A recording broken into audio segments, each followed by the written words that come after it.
Loud in the chamber, pressure gets colder. Resla walks in, truth riding his shoulder. Here for the shift, tear the mask off pretenders. Beat drop, he's a fucking monster. Cuts through the noise, pulls the lies in the daylight. Every move calculated, every word's a fist fight. Building new code, stacking bricks for the future. Turning midlife to gold, cut the chains like a suture. Keeps time as a weapon, each tick is a death note. Lights up the skyline, watch the whole city take note. Not chasing the fame, here to freeze what's molten. Break open the silence, keep the truth ice coated. No clock to punch in, he's the one who dictates every second's a fuse. Watch the skyline detonate.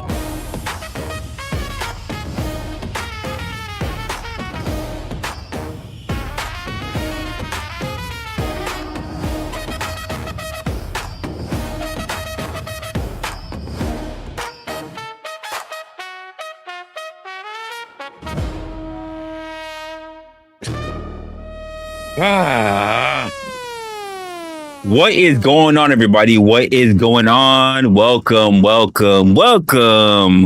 to yet another show. Welcome to yet another show. Oh man, I didn't even have a whole lot I wanted to discuss. Turn that off. A whole lot I want to discuss today, but I want to make sure I got in with you guys today. I've been planning out what I want to talk about with you guys today, but I realized all of my episode topics really didn't want to fall on anything I want to bring forth for this particular segment with you particular guys, my people here over on the Resla channel. I've been doing a lot of reformatting as far as things I've been trying to segment out for my different kind of show, but also for this show as well. And it's been very interesting. It's been very interesting how I have quite frankly been flip-flopping, because as much as I want to make sure that I safeguard what we do here as a community, I also want to make sure that I have as many contingencies as possible to safeguard how we maintain this for the future. Because part of my job in compliance is to not just to react, but try to be proactive. And it's been a very interesting yet difficult task for the content space. Most of my stuff is about tangible stuff.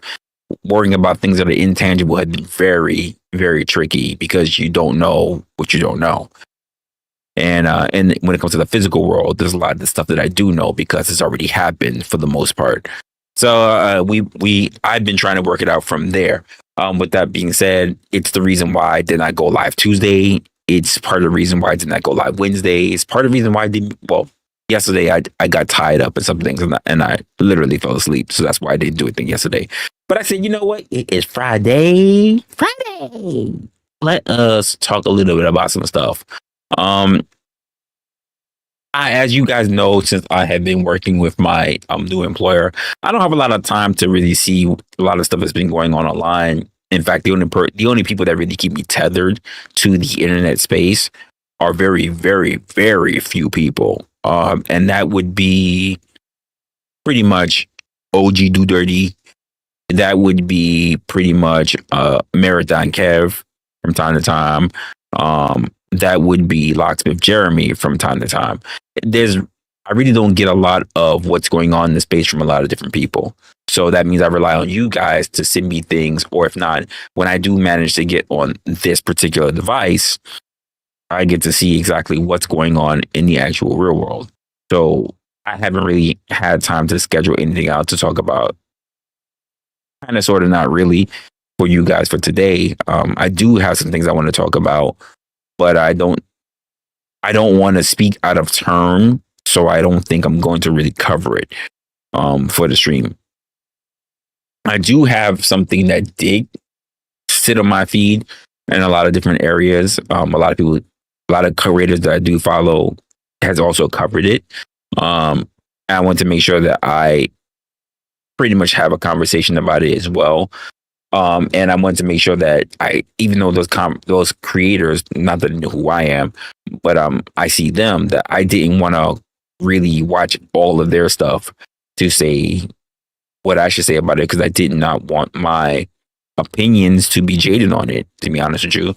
I respect any creator who, let me just say this, I respect any creator who puts themselves online, especially those who put their face online, put their careers online, future careers and possible earnings in the future online, to be able to make a future for themselves, but also be able to take care of their families, their friends, and whoever else, because they decide to share their particular perspectives and opinions on whatever the heck might be trending in the world. With that being said, it's not an easy job. So they get my respect, whether I agree with them or do not agree with them, the same way how many people agree and disagree with me. And we could actually have multiple conversations on that. I was actually writing something about it some time ago, but I put that on hold because I put it on hold. Now, part of the stuff that I am talking about is the recent thing that's been all over my feed. If you guys probably know, because you guys love to be on other people's platform or so I don't know if your favorite creator has already talked about it or has done a debate on it or a conversation or a reaction to it. I don't know. I really don't watch other content creators. This is no shade on the content creators. I don't have the time. I got real life. Some of you guys, this is your life. This is your job. You know what I mean? And unfortunately, like, being online, being a content creator is not my job. I actually have a 9 to 5. I actually have other responsibilities on people who are looking out, who are looking out to have their paychecks renditioned in a proper way, and because of what I do. So I'm sorry. It is what it is. With that being said, I did have someone reach out to me after I finished pretty much seeing it on my news feed. There was a person who reached out to me and says, did you see this? And I said, yes. And they said, well, I found the actual video. Thank goodness. And by the way, because I was trying to find it and I could not. So they gave me the actual video timestamp of which it was. And that is this whole Nick Fuentes, who was talking about pretty much black people. I know what some of the titles were and some of the other renditions that I saw. So they were like, oh, he said this, he said that. Pretty much the titles were saying like black people basically suck. And I don't know what I really want to say about that, because I'm gonna give him the benefits of the doubt. Here's the reason why I'm gonna give him the benefit of the doubt. Nick Fuentes has said some rather courageous, if not appalling, things in the past. I'm not saying whether I agree. I'm definitely can't say that I'm a fan, but I'm gonna give him the benefit of the doubt because I really don't know where he comes from on this. And someone gave me the timestamp to it, so let me go to the timestamp right now, and then we'll dive into this, and then we'll see where else we go on this particular show. This is the only thing that they really want me to talk about it. So if you happen to be that person here in the chat, this will be my reaction to that. Hold on. Let's see. Here we go. All right. So this is apparently the stream. I'm not really sure what he is going to say. So let me know how everything sounds, guys. I don't know. You guys know I haven't been streaming for a little bit, so we'll see what works and what does not. And we'll wrap it up. I'm hoping I don't get like double signal or echo, whatever. But just let me know, and I'll try to adjust it in real time. Anyway, here we go. So it feels good, you know.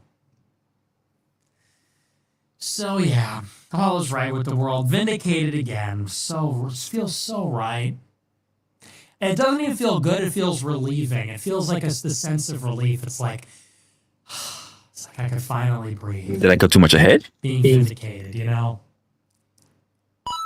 King Foster sent $24. Growing up, I was confused as to why my stepdad would call my brothers and African Americans when we do some dumb shit, but now that I'm older, I realize why. I'm black, by the way. Love you, Nick. That's funny. It must suck being one of the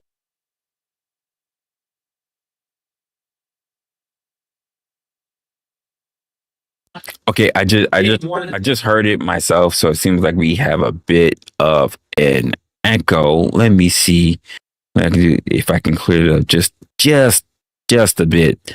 This might do it. Let's go from there and find out. the good black people and like your race is synonymous with like doing something badly. Like if you're doing like a contracting job and you say like, hey, don't nigger that up, it means like to like do it really poorly, like you didn't give a shit. It's like synonymous with like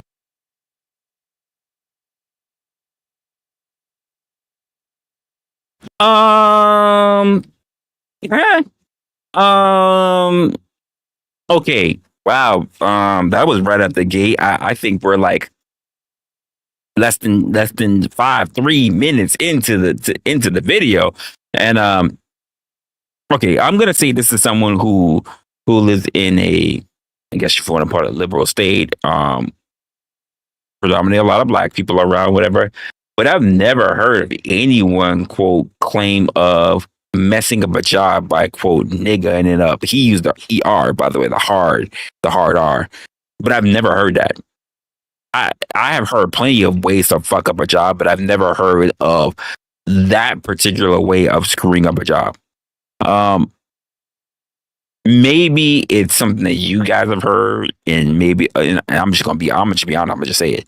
Maybe in the South, I've heard shit like that. Over here in the North, in the East, I have never heard of anyone quote the reason why they would fuck up a job is by quote unquote niggaing it up. I've never heard that before. Do me a favor, let me know. Give me a 1 in the chat and just be honest with yourself. Don't just try to be hyperbolic. Don't try to be special. Don't try to be saying, oh, look, I'm special. Resla, look at me. Give me a 1 in the chat if you actually heard someone use that particular phrasing for, quote, messing up a job. Intentionally messing up a job.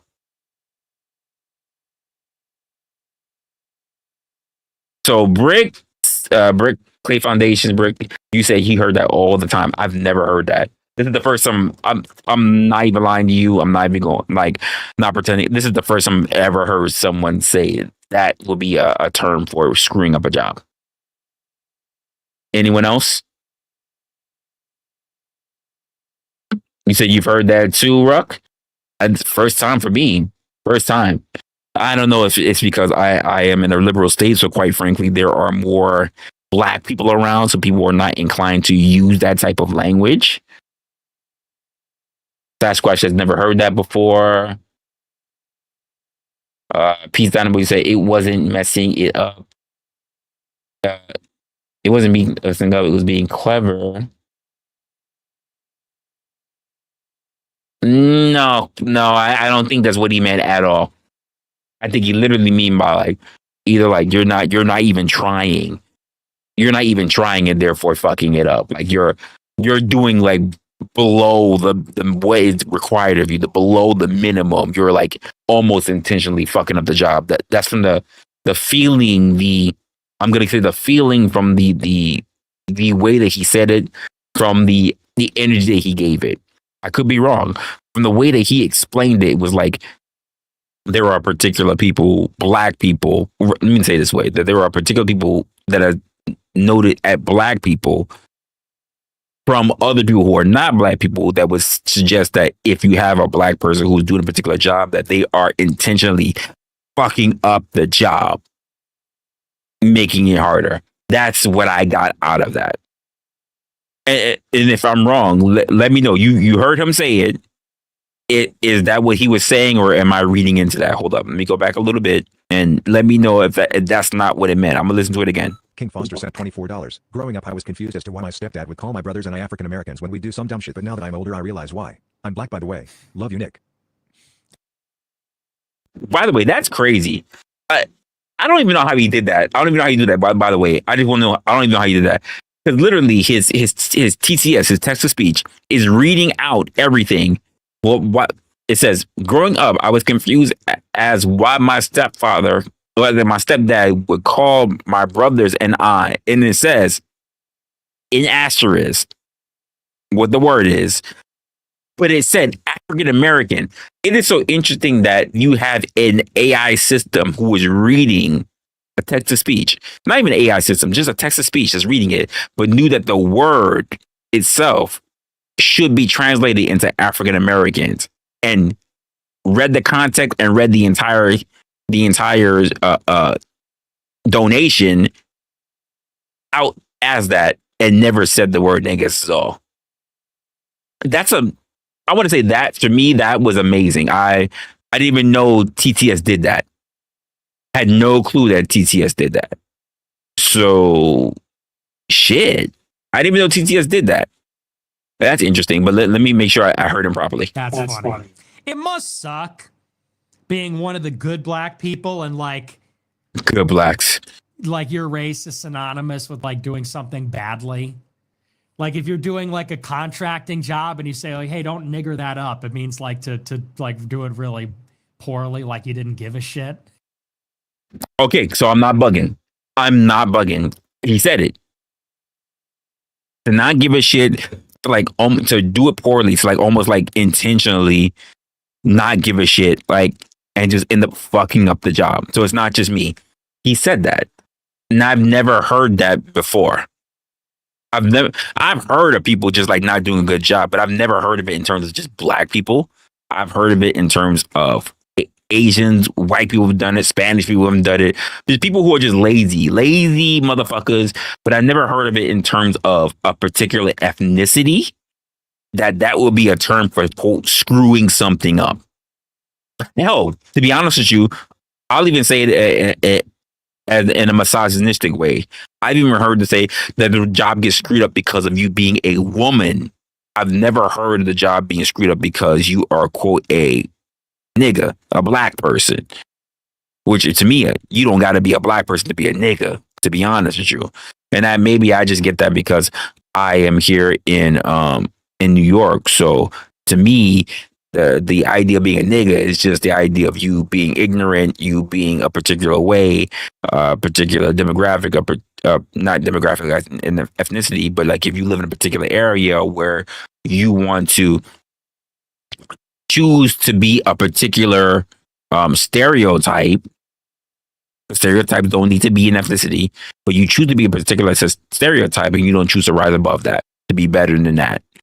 You know, because I run into white people who I call niggas. I run into Spanish people who I call niggas. I run into Asian people, not that many, but I do run into some Asian people. By the way, some of those Asian women, they're toxic as fuck, but oh my God, the sex is fire. But they're niggas. Like, I'm gonna be honest with you. I love when I run into a nice little fucking Asian chick and she got the fucking nose ring and she's toxic and she hood. Oh, she throw that back. Ooh, she fire. You know, like her background is like, you know, like Thai, Vietnamese, Cambodian, like, oh, fucking fire. But outside of that, it's a behavior. It's not an ethnicity, which really says it differently between how we look at things when you're around multicultural places where versus maybe you are in a more secluded area like suburbs or whatever or country where you don't really run across many ethnicities. So I don't know. There could be something to that as well. But it's just very interesting that he brought that out to educate me, to at least inform me that there are people who look at doing a really, really, really poor job, the bottom of the barrel, as quote nigger and up. So very interesting. It's like synonymous with like, I don't care enough to do what I'm doing the right way. And again, I run across people who do this all the time, and it never really mattered what race they were. It didn't matter whether it was hard labor jobs. It didn't matter whether it was it didn't matter whether it was being in corporate. It didn't matter if it was retail. It didn't matter if it was logistics. I've seen people do this a lot. I just never thought there would be an actual term for just black people. He mentioned a black person doing it, according to the actual TTS that came in. I don't care. I'm like so low integrity and just like low moral character that I don't even care in the slightest to do it the right way because. Oh my God. I'm gonna disagree.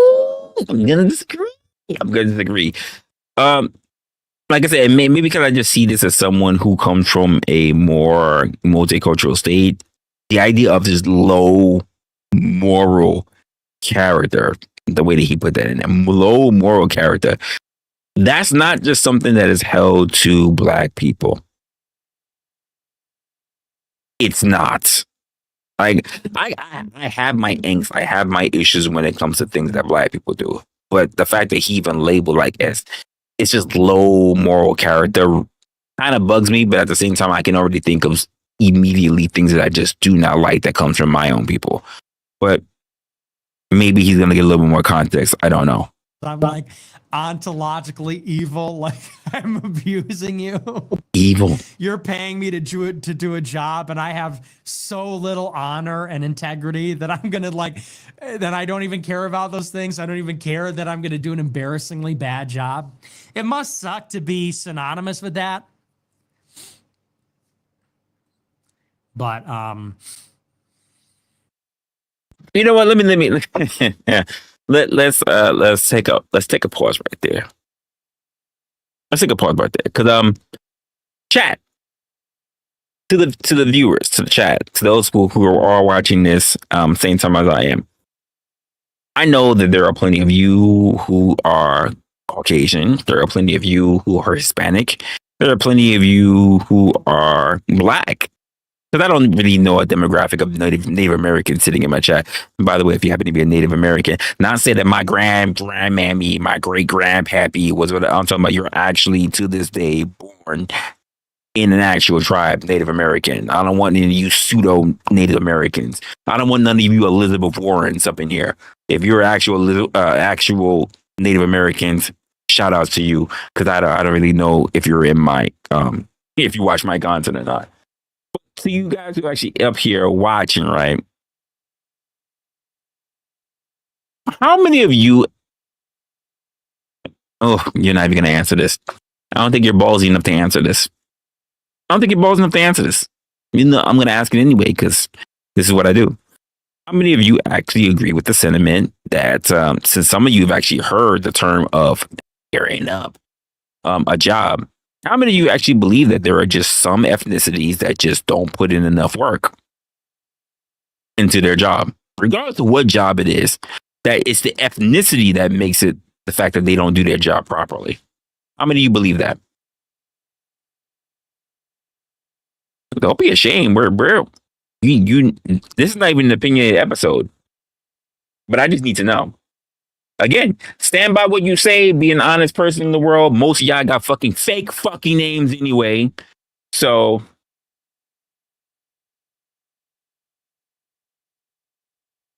be honest. How about this? Especially to you motherfuckers like to be in here and you like to do this. You like to do the emoji side like this. Then tell the truth and shame the devil. Here's your chance. Tell the truth and shame the devil.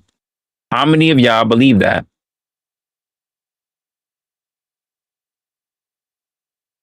Yes, heard and believe. So you believe that there are just ethnicities out here who just by strictly because they're an ethnicity that they just don't put in a good note.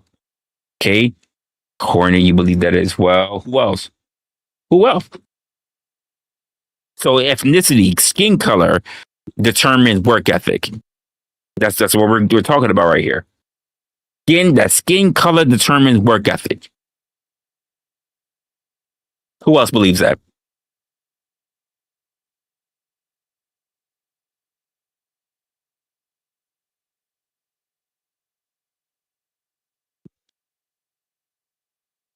I mean, again, it's your opinion. Most of y'all don't know. Most people don't have your real name anyway. You're just floating around avatars in the ethos. So usually easy to defend the position too. Easy to defend the position too. Simple labor says breakdown by ethnicity. Really now, you mean the same labor stabs that wouldn't hire a lot of ethnicities because they're mainly held by people of what color who mainly give out to what? Other people of their own ilk due to what? Huh? Because this is the reason why people whether they were Asian, whether they were African American or African period, Black period, or whether they were Hispanic, could not become firefighters or even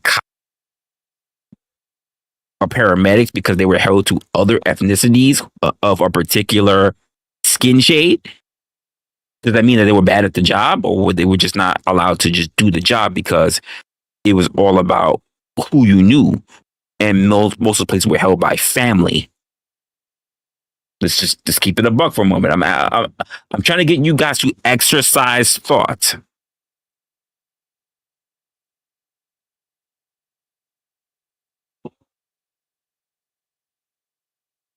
Because I can tell you there's a shit ton of ethnicities, especially if you want to talk about labor staff. Hispanics are blowing out white people when it comes to labor, construction, mason, housing building. They're blowing you out. They're blowing you out. Family, culture, as you said, family equal culture. They're blowing you out the water. They're blowing you out the water. Family and culture does not belong to white people at all. Hispanics are killing you in that. Asians are killing you at that. They have drowned you in that already. You don't hold anywhere close to the top on that anymore. Sorry, whites, you don't got that no more. Mexicans and Asians are killing you in terms of family and culture. So we're not going to say that. That's a false claim. And as much as you guys want to talk about being labor, architects are killing you. Because architects are mainly fucking Asian. They're killing you.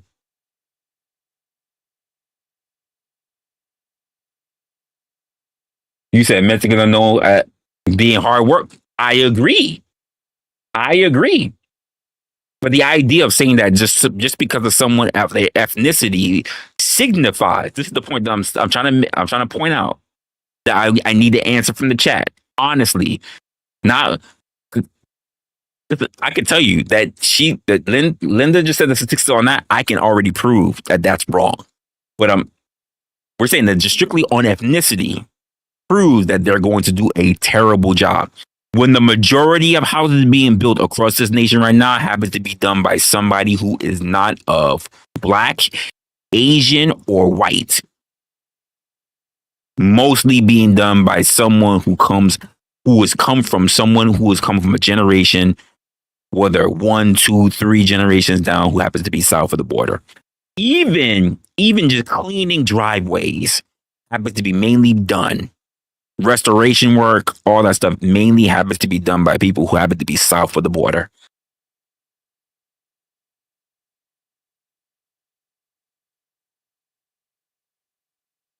Just saying. I'm just saying. Dealing with the same material of the very people that they're being hired by.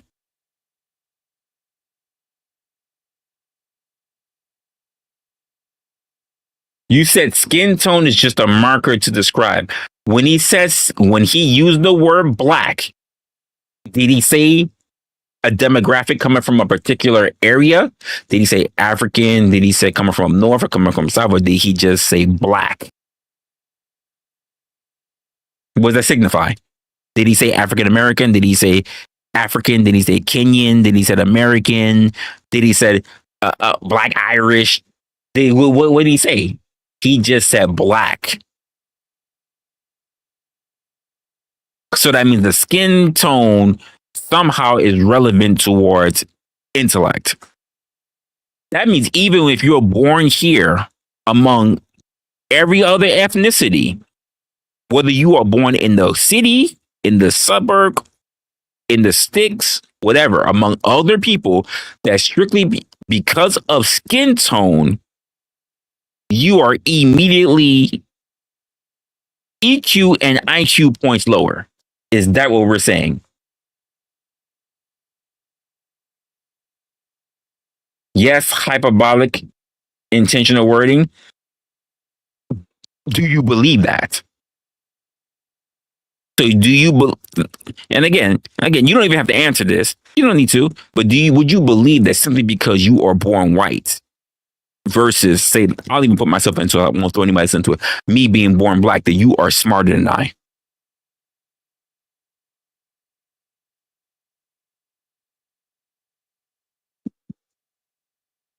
And I need to really think about that.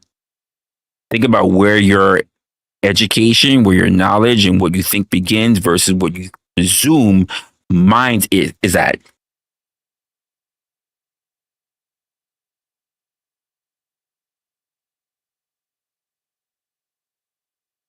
And she said, yes, we all do.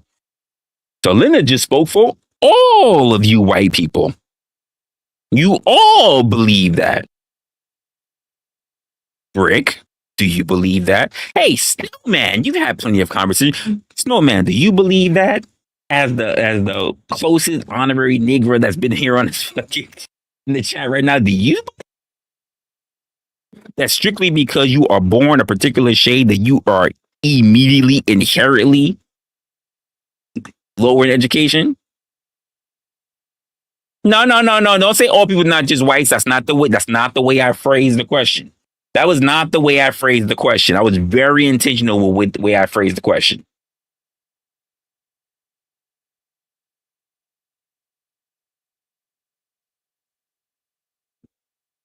This guy said it feels it isn't upset that to be basically associated with other blacks because this is what they're known to be at. And I'm like, that sucks. Again, I never heard anyone use the term figuring it up as a job thing.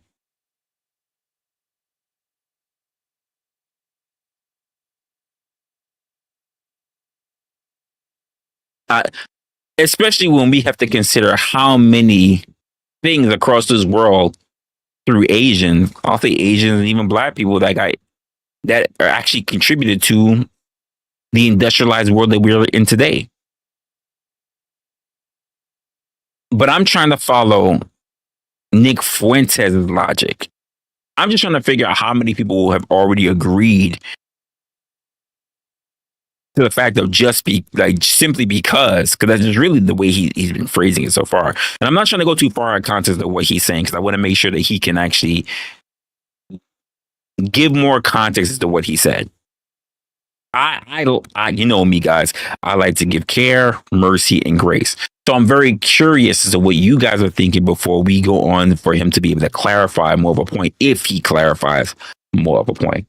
How many of us actually believe that strictly because if you are born of a specific demographic, that you are inherently, very key point I need you guys to pick up on, inherently IQ points lower. We didn't talk about your parents. We didn't talk about what school you went to. Just by you being a particular skin tone, you are inherently lesser.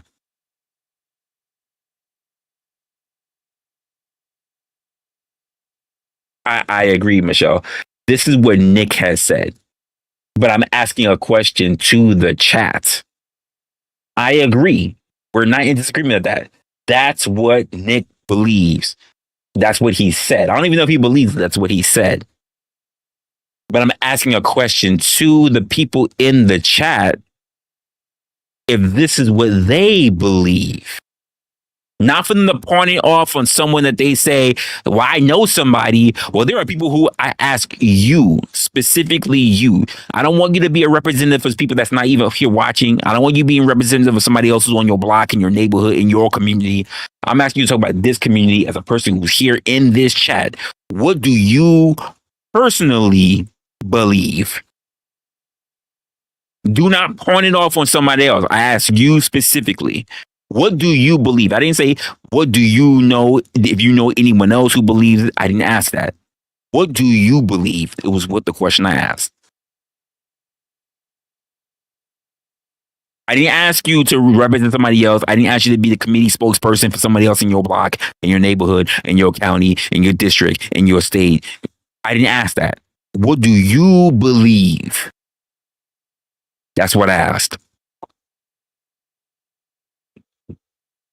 I know we could take it everywhere around the bush, but I was very specific in my questioning. What do you believe?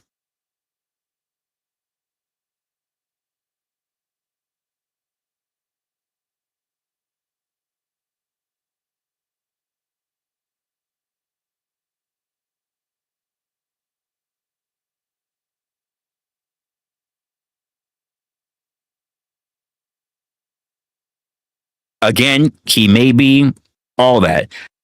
Wasn't the question I asked, though. So you need to answer for yourself, Linda. Don't answer for nobody else. Don't worry about nobody else. I asked the question to every individual here to answer for themselves, not to answer for somebody else, not to speculate on anyone else or any other thing. I just asked for you guys to answer for yourself. This is a question for you and you only as an individual, not for you to represent anyone else. I don't want you reaching out to the CDC. I don't want you worried about your congressman. I don't want you worried about what politicians said, whatever. I don't want you worried about somebody that you voted for 13, 15, 20 years ago. I ask you as an individual still living and breathing who has thoughts. What is your position on this? That's it. I see how easily it is. We can easily move the goalposts, move the pylons, which is why when I ask, what do you think? Well, CDC, well, what somebody said, well, there were other religions. Well, there's a neighbor down the block. Well, the last politician. Well, according to, I asked you. You. It's not difficult. It's not hard. There was no gotcha in that. Very straightforward question. Very straightforward question that I asked you guys. How many of you actually believe that? And I know there are plenty of people who want to be hyperbolic for the sake of being hyperbolic. And to be honest with you, again, I'm not even really caring what they're saying, because it doesn't really matter at the end of the day. It doesn't do anything to change my life. I'm just very curious, because the idea is for people, for everyone, to simply think rather than just react on what they always hear other people say. This is a time for you to reflect on what you actually believe and not what you are conditioned to believe because you heard so many people, your favorite congressman or your neighbors next door or whatever, and because you've been so quiet, you hear what everybody else says, well, I'm gonna just say it, or you feel, oh, I'm just gonna say it because I just want to be in contradiction, or I just want to be the contrarian to Resla, and because my real name is not really out there, and I'm just gonna say whatever the fuck I'm gonna say anyway, because it doesn't really matter to me, because I'm just gonna be mean for the hell of being mean, because I think I'm fucking funny, which you're not. Take your shit to open mic if you really think you are. Oh, that will require you to actually put yourself out there in the world. Know what you honestly think. And most people are not honest because they'll jump to everywhere else and what everybody else has said rather than just say and answer the question for what I asked. What was your actual thoughts on this?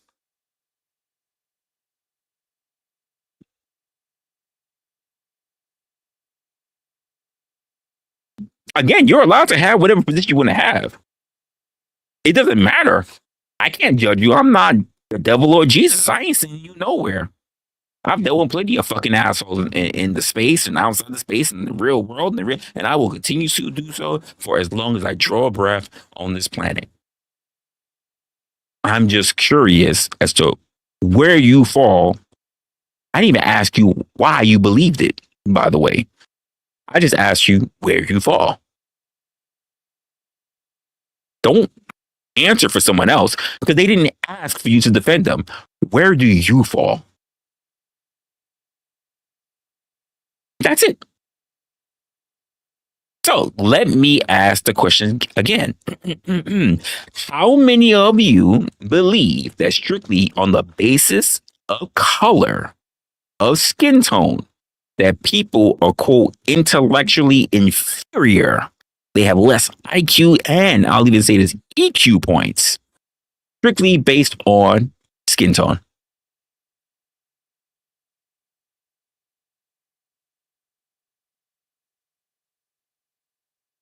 If you believe that, Linda, then you would already know that a lot of people that you think that you might be congratulating are losing.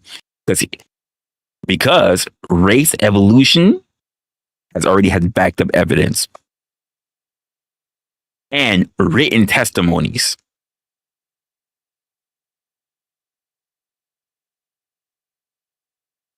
Written testimonies.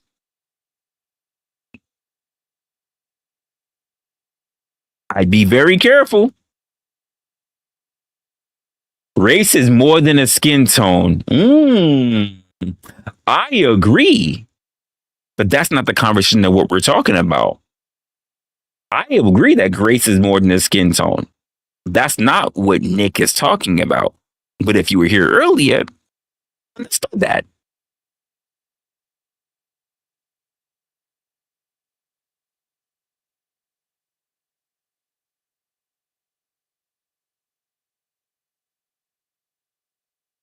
What Nick said, or maybe you should have known. I'm just trying to get a general feel of what the actual chat is saying. Not just Linda, not just Michelle.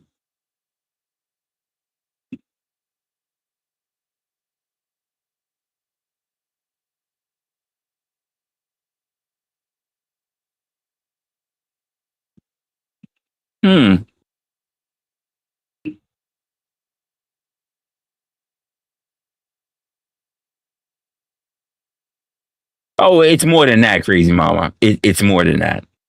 He said more than that. That's supposed to be his trigger point, his triggering point, but he said more than that, crazy mama. Just saying that doesn't give enough context.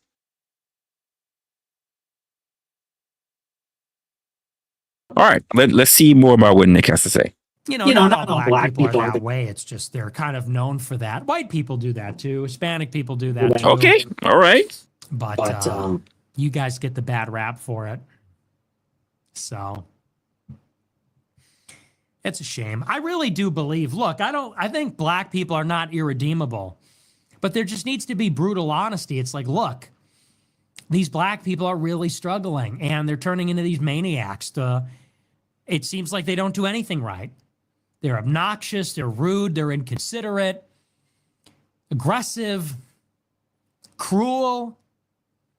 And, look, nobody hates black people for being black. Oh, interesting. All right. So let's just stop right there real quick. So he said, it's not just black people. It's white people, Hispanic people. He didn't put Asian people in it too, even though I have run into some rather rambunctious fucking Asian people. Believe me, I have. They're not all quiet. He didn't. When we say Asian, I know most people are just thinking slanted eye. We're not thinking about dot. But I've seen some rambunctious motherfuckers of them too. But he also mentioned like, it's not like people dislike you because you're just black. Now, here's what I love about that particular statement. Here's what I appreciate about that statement. Not love. I appreciate the statement because when you go to the other side of that, when I talk to a lot of black people, that's all they say. They hate us because we're black.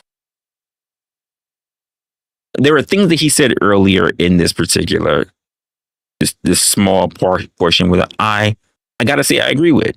It's because, like it, and I can say this from my own dealings in the world, the rudeness, the entitlement of saying that you can just get away with pretty much anything, that you think that you can skirt and break the law, that you like, that you could just be, quite frankly, a certified, not even certified, licensed asshole is the thing that I have a problem with.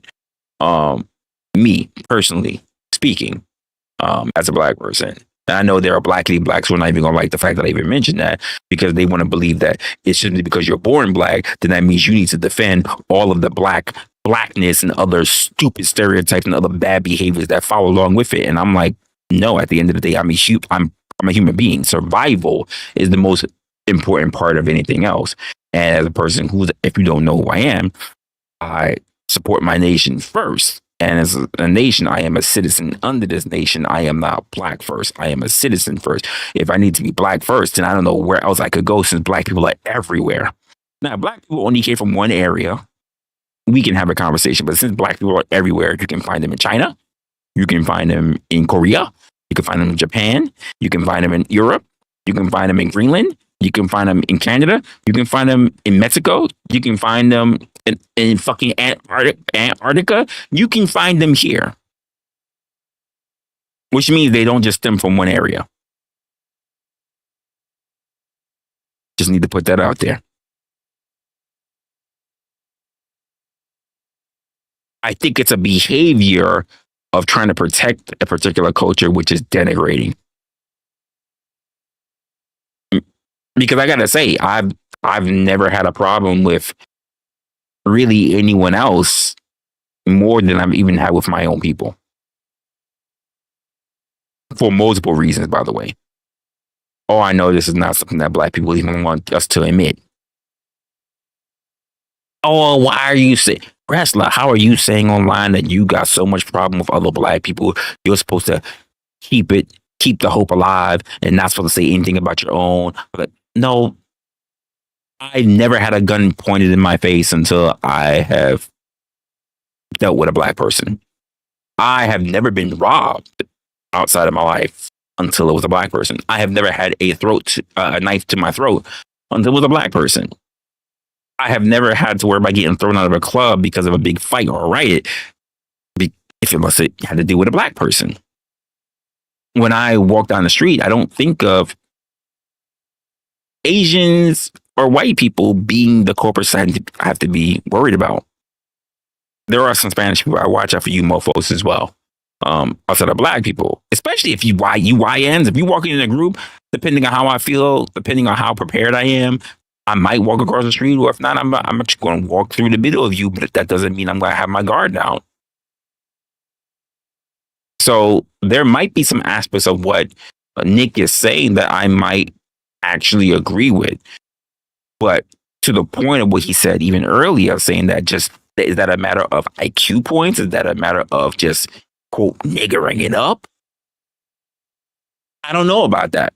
I've never heard that sentiment before. And I know many black people, not just in my own personal life, but I can see through statistics, by the way, for people in the chat, of people who do really well, who own their own businesses, who own their own labor companies, or tech companies, or fashion companies, who do really well, who employ other black people, by the way. So it's really hard to say. I think that the issue that we're running across here are those who are really just dealing with those who like to stay in, quote, and I'll just say it, the deepest part of inner cities, and they're dealing with, and I'll just say it, niggerism, or people who just talk and you can't really get to them because all they speak of is nigger babble. I agree. There are some people that, through all intents and purposes, they want to be at the bottom. But I can say that for people that I've run across who are also white. It is very difficult for you to talk to someone who is considered trailer park trash. It is difficult to talk to them. Have you ever been in a situation where you had to talk to white trash, especially if they are part of a biker gang? I have. It is a difficult conversation to navigate. Now, thinking this is someone like myself who likes who not likes to, but engages in a lot of conversation, I might be able to walk out of that. Might be able to walk out of there 8 times out of 10 with no problems. Doesn't mean it's not going to be a contentious point. Absolutely. But the same way how white people run across a sense of not wanting to deal with people who they consider to be below them is the same way how black people also experience it. How the most recent thing that we're talking about today is what's it? Black tiredness, black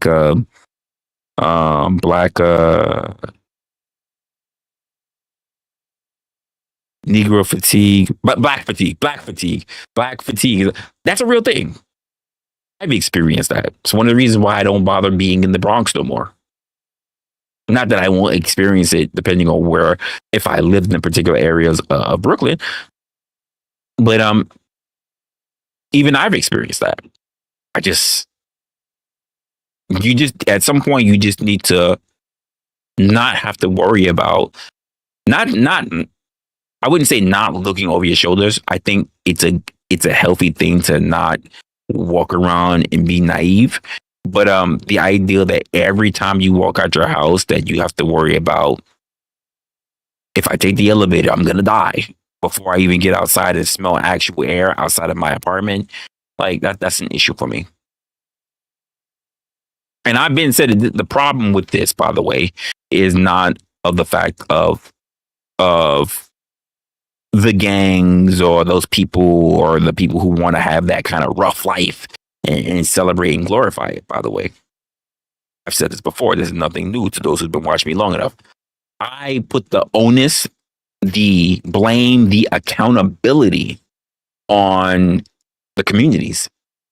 Because no matter how you look at it, when you say, oh, it's the drug dealers, they're singing that poison on the street. I always say this. If you always do some simple math, simple, clear-cut math, the community always outnumbers the gangs and the drug dealers in their neighborhood. Now, it does mean that somebody might lose their life. But look at it this way. Would you rather the community come together as a whole and clear out the drug dens, clear out the gangs, if it means that, well, I can't because one of my nieces or my uncles is a drug dealer, then let them know by the end of the week they will be hanging in the town square in the center of Little Italy, of Chinatown, of Jamaica Center or whatever. They will be hanging in the main street by a noose. Oh, and if you're really religious, by a cross, since you believe in the crucifixion. You let them know. End of the week, if you haven't left immediately gone, the entire neighborhood is coming for your head. If you recently joined the gang, you're done. Jigaboo or Jigabet, Ringo, or I guess whatever, whoever you are, Nieta, whatever, you're all gone. You're done. If you're part of a gang, the community always has enough numbers to outnumber the few that claim that they're trying to run shit. The truth of the matter is that people don't want to band together to kick them out because they're afraid of getting hurt and they're afraid of dying. But if they stay there long enough, leaving shit to happen, you know what happens? They become a casualty anyway. They become a casualty in the long run. What would you rather be? Would you rather set a precedence, set a standard, set a warning that we don't do this here, that we're willing to give ours the same way how you were willing to give yours and take you the fuck out for future generations? Or say that I'm just going to keep my head down and I'm probably going to die to the same poison, to the same gang members, to the same little motherfucker that could have done something in the future, but instead got indoctrinated, and that's the motherfucker that comes and take me out in the future. What would you rather have? When I state that, people get uncomfortable. And I get it. I understand. But people get very much uncomfortable because most people who I talk to, when I have to say this to them, they're too afraid to leave their neighborhood. And the reason why they don't leave their neighborhood is because of other family. And most of the time when you talk to these same individuals, they know family who they want to protect, who is also the same reason why that neighborhood is also doing bad. Sorry, I had to go off on a little bit of a tangent there, but I've seen too much. I've seen too much. If I know, let's just say if I know you're the family and I know that you're doing that dumb shit, you don't have my sympathy. If you came to me and was like, Resla, yo, the block is getting crazy. The whole neighbors coming through. I need to raise. I need to lower my head somewhere. And you know, they come on block. I know you want this block. Just help me. I'm gonna close my door on you. I'm gonna let that linger for a moment. A lot of y'all just said, Resla, you fucked up for that. That's family. That's blood. They made their choices. I'm going to leave them to their own doing. I'm going to close the door firmly shut. And I'm going to say, hope you make it and then hope you turn your life around. I'm not letting you in because I don't want to be accused of harboring a terrorist. You've been a part of all this shit that's been doing bad in the neighborhood. You're a terrorist in the neighborhood. You're a terrorist in the community. I don't want to be accused of harboring you. Now I can already tell there's a lot of you who won't agree.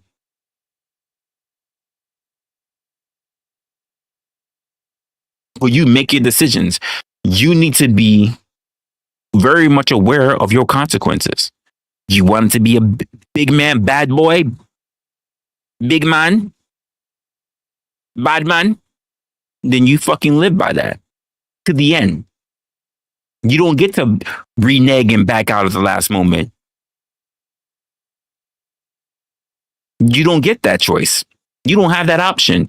You don't get to protect. You don't get to get protected at the last moment. You don't get to change your mind once the headsman's axe is about to be swung. You don't get that. Now that's between you and God.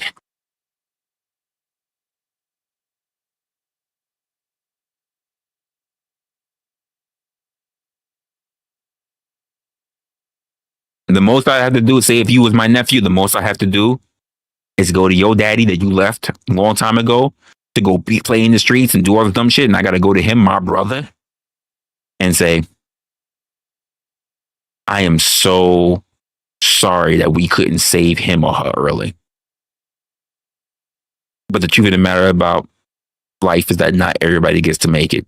Because I can tell you, and I've said to say this to young people, just because you are 24, 25, 23, 19 does not guarantee that you get to make it to be my age. Doesn't mean that you get to make it to retirement age. Does not mean that you get to make it and you be in your 80s. Because I can point you to a bunch of, I could point you to 16-year-olds, 23, and 28-year-olds that didn't make it. Those who said they had promising lives that they were going to make it, and I made it past them. Gifted, talented motherfuckers. More talented than me. And I am older than they are. Strictly because the world does not owe you or me understanding. Do not make me try to understand why you made consciously bad choices and stuck to them. I'm not here to defend you. We all die. Stick by your, if we're talking about accountability, you made your choice. It is not our job to look after you. It is our job to prepare you as much as possible. And let me be very clear when I say that. As much as possible. And as much as possible means as much as you decided to actually take to heart and learn yourself. We can be serious. That doesn't mean that you were serious. And if you weren't serious and you decide you want to play around, well, guess what? Life has a way of playing the same rules that you play. If you try to shortcut life, life will shortcut you. Let me say that again for you mofos in the back. If you try to play the game and you try to shortcut the game will shortcut you. I've seen it with my own eyes. I've seen it.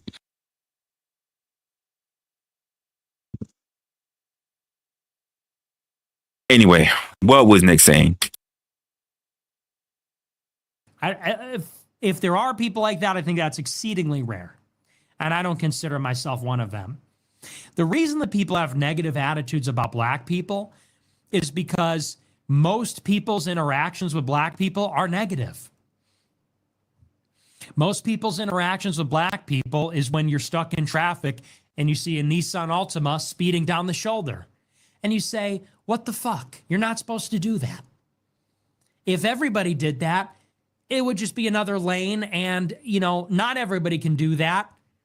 But it's like these people have no respect for decorum. They think the rules don't apply to them. They have no respect for society. Like that's their interaction is they are a waiter and they wait on a black table and the black people don't tip and they're fucking rude. Like that's most people's interactions at stuff like that. They go to the DMV and they see a black person behind the counter and they say, oh, here we go. And he's not wrong. Rude. Now, it just goes to show people are not racist. It goes to show people don't like people that are rude. That people don't, it's unpleasant. People want to be treated with consideration and respect. He's not wrong. He's not wrong. I cannot argue with him. He's not wrong. These are things that I deal with. Even when he leaned all the way to the fucking DMV. And I would say that's the same thing for the benefits of the food stamp office or whatever the hell you want to call them. Like you're a city worker. You make more than a lot of people than the average person. I'm not saying like construction workers or whatever, but you make more than the average person. I just think that people are coming to you because they need a system. Whether there's game in the system or not, is not your problem. You're there to do a job. You have good benefits. You are a state or if not a city employee. You're good. You're getting a pension. You're getting 401k. You get good salary. You get great benefits, good insurance, and the fact that you're still walking around pissy at the world like somebody owes you something. It's an inconvenience for you to quote help other people who you're doing better than is insane to me. It's crazy to me, but I've seen it. I've seen it. It's one of the reasons why I refuse to like even go to the DMV these days. But yeah, I don't know about the many things that I agree with Nick on, but so far he's hitting. He's hitting. I can't really say much about it. He's swinging. So far he's knocking them all out. And it is true that black people are, in this day and age, unfortunately, seem to have very low moral character. It's not even just the violence, although the violence is pretty striking. If you live your life and you know that you're going to be mugged by black people, it kind of colors your opinion or perception of black people, wouldn't you say? I hate it. 99% of the carjackings and stabbings and shootings that you see in Chicago are by black people. When you're walking down the street late at night, guess what you're looking for? I can't argue with it. And it's unfortunately because it doesn't, this is what he can say as someone who, I think he said he was in Chicago. But even as someone I can say like, when I look at a lot of studies, because I look at studies and stats across other countries as well, the media portrayal of black people is just, it's horrendous. It's really, really bad. And him saying this in our country, I know most of you guys happen to be watching are from the US, but in our country, and to say that they have this same perception of black people in their own country, where there are very few limited black people, it's alarming. It's alarming. they're already being fed and indoctrinated to deal with something that even they don't deal with on a regular basis. I guarantee you, people who are Asian in China or in Singapore or whatever, they don't really have a premonition of walking down the street and getting robbed by black people. They're worried about getting robbed by other Asian people. But to the thing that the time that they do run across a black person walking down the street, that they would, quote, jump in fear, and that person is not even thinking about them, it's really bad. It's really bad. And the sad part about it is, and I've said this, and we all know this, that's not even the majority of black people. It's a minority that make the majority look bad. That's the honest to God truth. In fact, American black people and American black hood people, who are a small demographic of the whole, make even Africans in an entire continent look bad. Those in Europe as well. We all look like we're all the worst. Because why? The most prolific, the most celebrated, the most looked at, the most shined upon happen to be the ones here in the US. I hate to say it, but it's absolutely true. Black people. And you equate that with danger. And it doesn't take a lot of them to spoil the whole bunch like that. And we just want black people to take accountability and say, look, I'm not a bad person. I'm not a bad person. It just seems that every time I encounter you people, for the most part, it's negative. And you know, so sad part about it is that I'm so unaware now. Like when I was younger, in my 20s, I was so aware of all of the people, white, black, Hispanic, whoever, Asian, like who would be in fear if I was standing next to them, say in the elevator. Now I'm so numb to it, I don't pay attention to anything. I don't see anything anymore. It is what it is. I just don't see it. Crazy mom would say, hate this topic. I don't judge by color of one's skin. It's all that it's all about the other side. They all bleed red. Unfortunately, not everybody believes the same. They bleed red because the only way to know that you're bleeding red is to have you open up. It's the only way to know that you bleed red.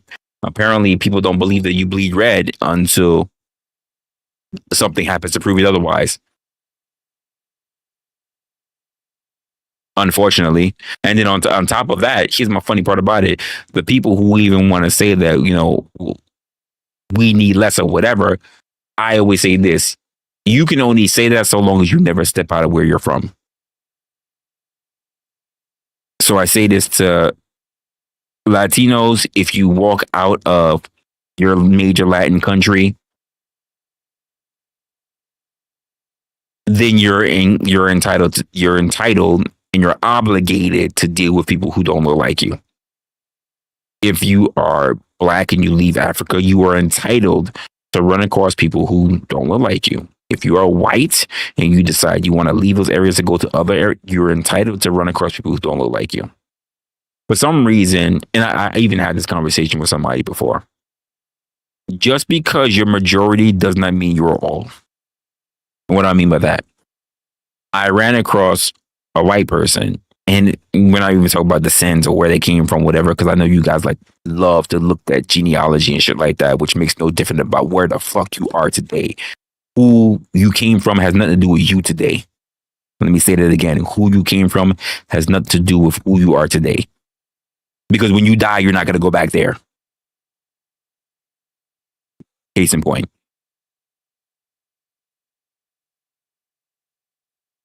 If you are mainly in an area that's surrounded by white people or mainly inhabited by white people, cool. I think you're lacking, quite frankly, because you really don't understand what's going on in the world. And the problem with the fact of lacking is that most people don't run across other people in order to get perspective. You actually limit yourself on what you can learn. Now, with that being said, the idea that people go to other people's countries and think that they can behave the way they want to, how they came from their town, country, village, whatever. is where people fall apart, which is why you get people that get arrested or whatever the case may be when they try to visit, say, a mosque. A mosque in the Middle East. Because they believe because they're American that, quite frankly, everybody should be acquiescing to them. And I'm like, you're a fucking idiot and deserve whatever happens to you. Everything that happens to you. If they wrap you in a burqa and throw you in fucking jail, I don't got a problem with that, miss. I don't have a problem with it. There's a reason why we say when you're in Rome, do what the Romans do. This is a survival tactic. People don't have to survive you. You need to survive them because you're the one who's outnumbered. You need to understand the lay of the land, not the other way around. The world doesn't care, doesn't owe you understanding. You need to adjust to where you are. Not everywhere needs to adjust to you. And I think this is a problem that we run across with a lot of people. But that's my thoughts, though. That's my thoughts. Sometimes extremely negative, like I could get a gun in my face. You know, that's a problem. And people go, well, you are just loaded up with hatred and racism. It's like, I'm really not. I'm a really friendly person. I'm a really polite, friendly person. I give everybody a chance. But if I'm someplace and I see some black person walking in with their pants sagging and they can't articulate what their problem is or what they need, and they're rude and they're aggressive, and I'm in fear for my life, like, you know what? I'm slightly reading what's going on because I see this whole big thing happen between Gorilla Biscuits and Orthodox guy. And there's something that while I'm kind of watching back and forth between what you guys are saying. I will say that there's something that I agree that's being said, and that's with Orthodox guy. And that's this particular statement here. The whole other people do it too is, in fact, a huge deflection. That's a very, very bad stance to take. If you are having a particular discussion, if you are particularly having a particular debate topic or perspective, the idea of pointing to other people when it's supposed to be you being able to articulate a particular point is a bad position to be in. If I have to defend my position, if I have to defend myself, if I have to speak for myself, the one thing I do not do is try to say, well, they do it too, because I cannot be in a position where I need to speak like a teenager. Because is not an answer. We need to say our own things and defend ourselves. Well, Jason did it too. Well, that means Jason's also wrong. That's all it means. It's not a defense. So I will say that. If I ask a very specific, and this is the reason why I was even saying earlier, while you guys were walking in, if I ask you a very specific question as to what your particular point of view are, and you turn around and say, well, according to other people, well, according to the government, well, what it's been look like in history has nothing to do with you. If the question is posed to you, I don't want to hear about anyone else. If you're in court and you are on the stand, the person who is cross-examining you is going to ask you specific questions. You. If you answer by saying, well, juror number 9, I'm sure juror number 8 would, what? You're already in the wrong. Well, I'm sure you would, back to the actual person, the lawyer that cross-examining you, like, you're in the wrong. Well, judge, I mean, come on, you're in the wrong. You're asking a very specific question. You should only be speaking from your point of view. That's the way how communication works. I agree with that point.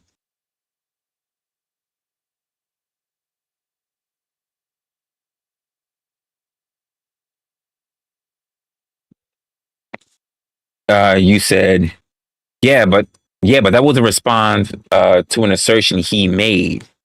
And y'all missing the point. Well, do me a favor. I might have missed that. Tell me what was the point being made. I'm willing to let's do it right now. Just I missed it before. Tell me right now what was the point that was being made, and let's see if I agree or not. That's all. Orthodox guy with the 10. Appreciate you for the 10. Says, uh, if I hand y'all a bag of candy and tell you 1 out of 100 are going to harm you, would you say you judge the candy because of its color, or are you going to see the Are you going to see the whole bag as spoiled due to the? That's a very interesting question, especially if you talk about 1 out of 100. Very interesting question. Now, actually, that's a very good question. How many of y'all are actually going to still dig your hands in the bag and grab a candy? Now, I'm going to tell you, me, Orthodox, I'm going to tell you, I'm not really a candy fan, but to play along with the actual analogy, I'm going to dig my hand in the candy. I'm going to do it. I'm going to dig my hand in the candy. That's just me. I'm going to do it.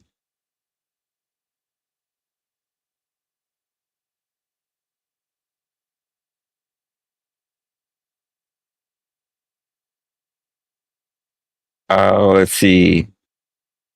Orthodox guy, but Michelle's also in this conversation.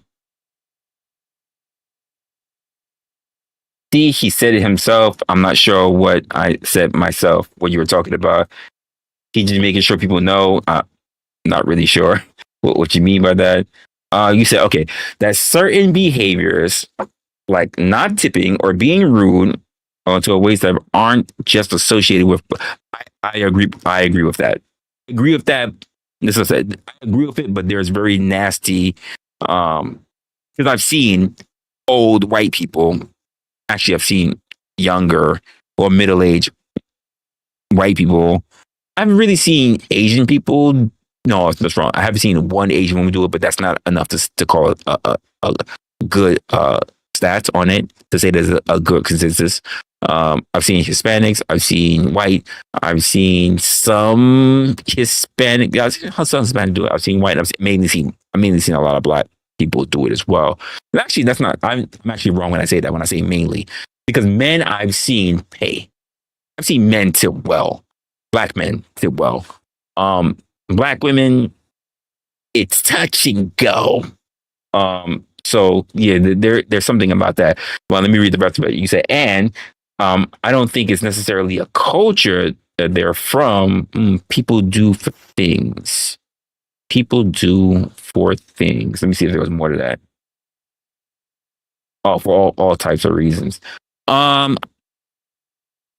agree.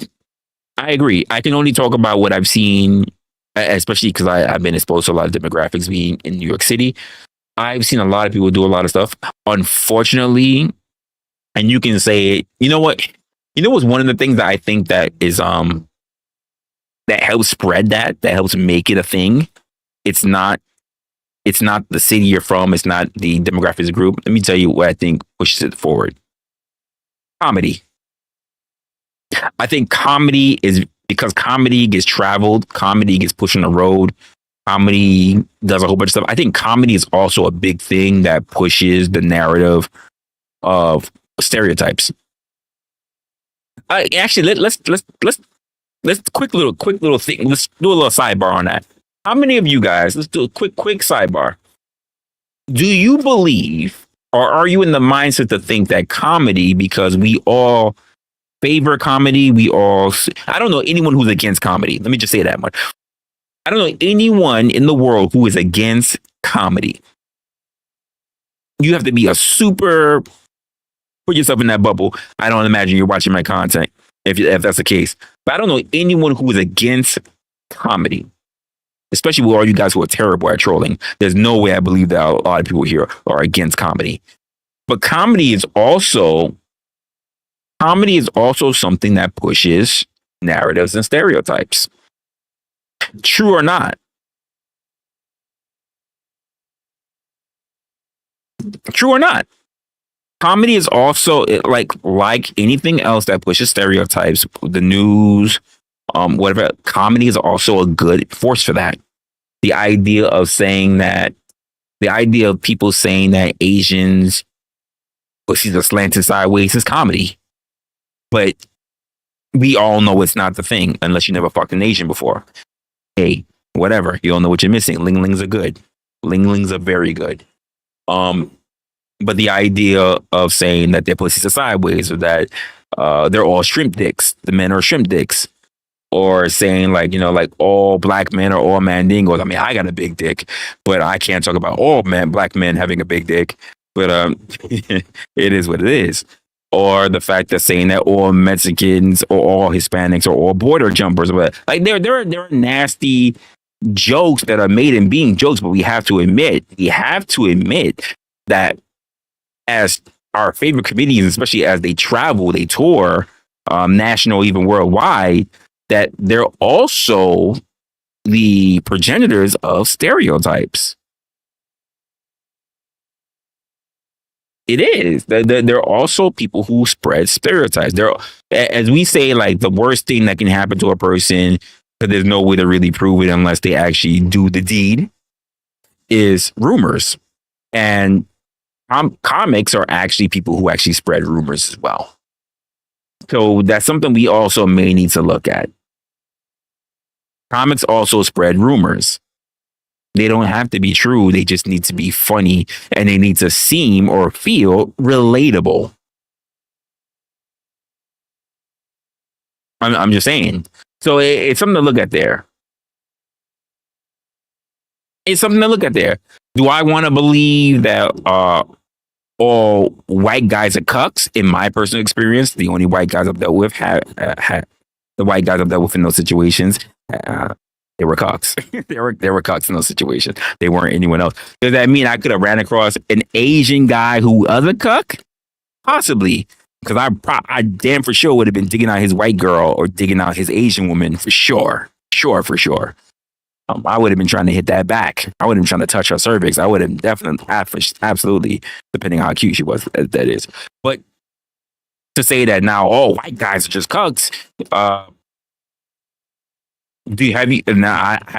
even ask you guys, as the audience, because I don't know what your kinks are. I don't know what information you know. I only know from based on what I know and the things that I talk about with other people.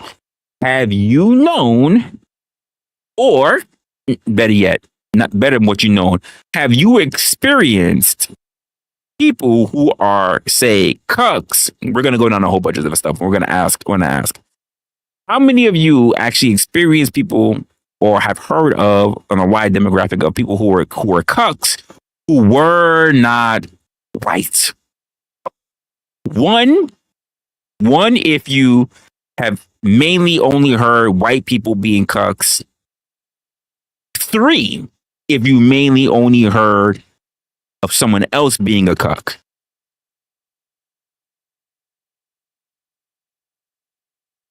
Now, there's going to be some person who's going to be on the slow bus. I'm not even going to look at the chat right now.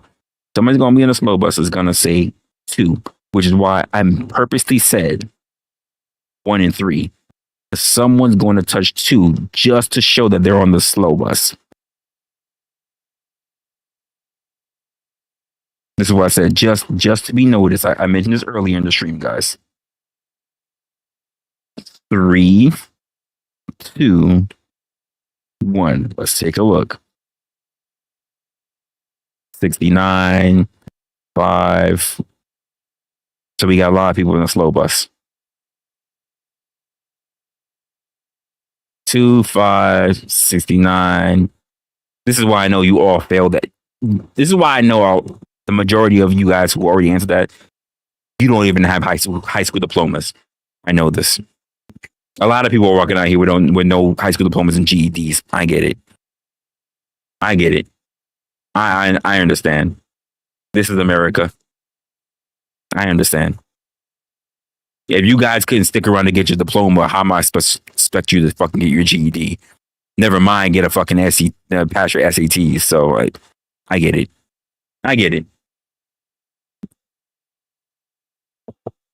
You set up.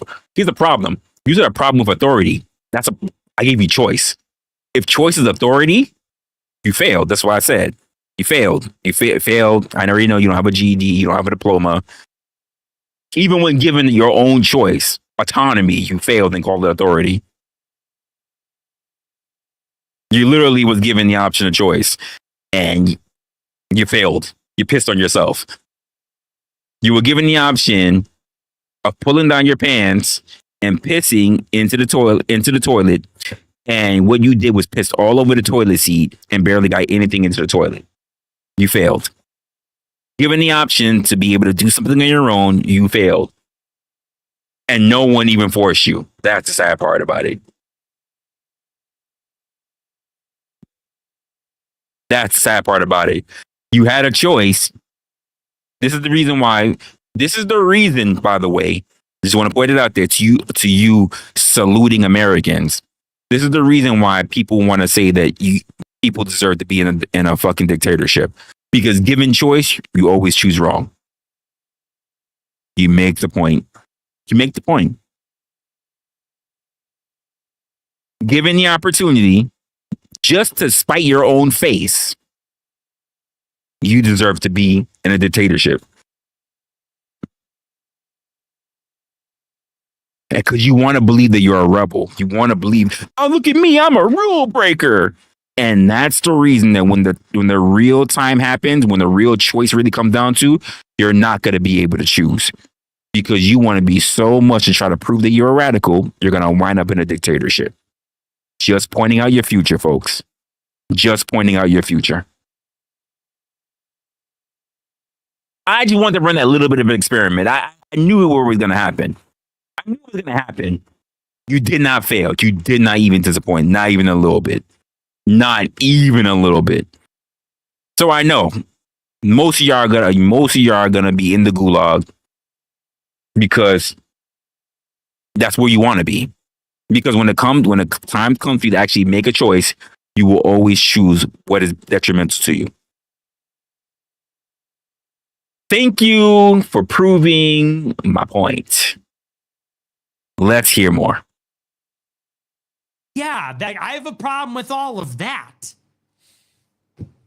And people go, and these black people go, well, you're racist, you're racist. It's like, no, I just hate inconsiderate behavior. If black people were super well behaved, we would be racist in the other direction. We'd say, black people, oh, yes, dude, yes. My day is about to turn around for the better. What can I help you with, sir? Please come right on in. Man, what a relief to see you here. You're a sight for sore eyes. If black people were known for being the best, then we would be racist in the other direction. Oh, finally. But no one's going to ever be the best. In fact, there is no one who is the best. No one is the best. I don't give a damn if you can go to one of the most quieted races, and that would be, especially here in the United States, that would be Indian Americans, not Native Americans, but Indian Americans. They're some of the most quiet motherfuckers. Even they are nowhere close to being perfect. Not by a long shot. There is no perfect person that you should be looking at and saying, "Oh my gosh, you're a sight for sore eyes." That's just not a thing. That is not a thing. Everybody is looked at with caution because why? That is the quote, the American way. It says something about the way how we train and teach each other. I mean, I said this to somebody, I don't even know how long ago it was, probably years ago. But when they were talking about it in terms of being race, I was like, being prejudiced, maybe not even racist, but being prejudiced is the American way. That's what you're taught early. Don't feel bad that someone is treating you with a sense of an ire of prejudice. You're trained to think that way because people fear things they don't understand, starting with they don't understand why you don't like them, look like them, live where they're at. Whatever it is that's just not them, whatever it is that's just not them, is something that they need to fear. And the thing about humanity is that the most innate thing that got us all the way to this point is the most innate thing that we've been struggling with for so long. The need to understand everything. And when there's something we don't understand, we attack it. That's it. This is why to this day, we're still struggling and attacking people who have religion, attacking people who want to make up new math and new science, new discoveries, the world being round versus the world being flat, whatever. When somebody doesn't have something that they don't understand, they attack it. They don't seek to understand first. They seek to attack. That's just the way our human beings are built. If anything, I would just say that as much as human beings have created things, and it really takes a lot of discipline in order to create something, it is easy for human beings to destroy. We're really good at destroying shit. So yeah, that really bothers me. It just bothers me in this damn ass city, because that's all it is in Chicago, is just these black people who can never take accountability. It's always somebody else's fault. Same thing with Candace. You know, when I was debating with Candace, it was like, why are black people poor? Some white person, Lyndon Johnson. White people wrote history books. White people colonized them. White people did the Clinton Foundation. White people did. It's like, where's the accountability? I agree. You know? I agree. Where's the humility? But they have no humility. They're so proud. Ooh, I like that. Because I think this is, I don't know what he's gonna say, but I think this is the crux of the issue. You know, I want to know what he wants to say. This is gonna be the crux of the issue if he talks about pride, and I think it's the crux of the issue for a lot of people. But if he's gonna talk about even in terms of black people, because I've had this conversation too many times. They say pride comes before a fall, but pride also blindeth you to a lot of things. And when you hold on to pride, you lose your perspective on so many other things. This is just any human being. This is why it's named one of your most your deadly sins. I wonder what he's going to say about it. And, you know, there's nothing wrong necessarily with being proud of who you are, but you have to be in touch with reality.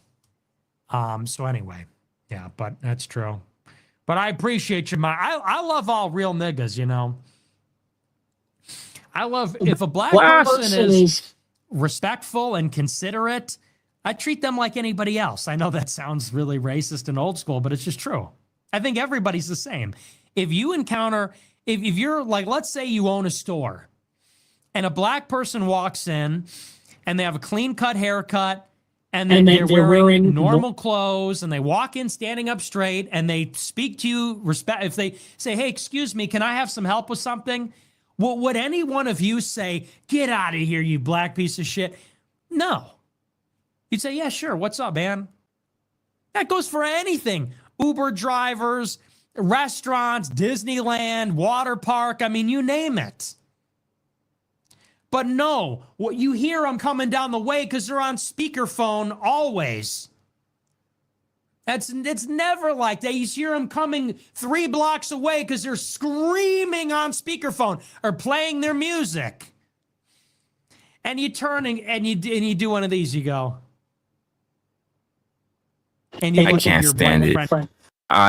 You don't even need to have a white friend for that. We as black people, we do it to our black friends. We look at each other like, Trump, really? Like, look at him. But really? Like, yeah, we do that too. And you go, yep. You go, are you fucking kidding me? I was on a train the other day, and yeah, there's some black kid playing his music. The train is packed. Everybody's talking. You got some black kid blasting his music as loud as. The fuck is wrong with you, fucking dumbass? All right, I think I'm gonna end it here. I'm gonna end it here. At least talking about his video. I gotta say, I think outside probably is an issue. a point, or rather the idea of just people just like, no, he even kind of cleaned that up. At least I'll say that he cleaned it up when he talked about like white people do it too, Hispanics do it too. But he's kind of hitting all the margins of really why I have a problem, even with my own demographic. And I know like people don't like the fact that, oh, I can already hear the people watching in the background, the lurkers or whatever. Oh, that's cool. Look at this.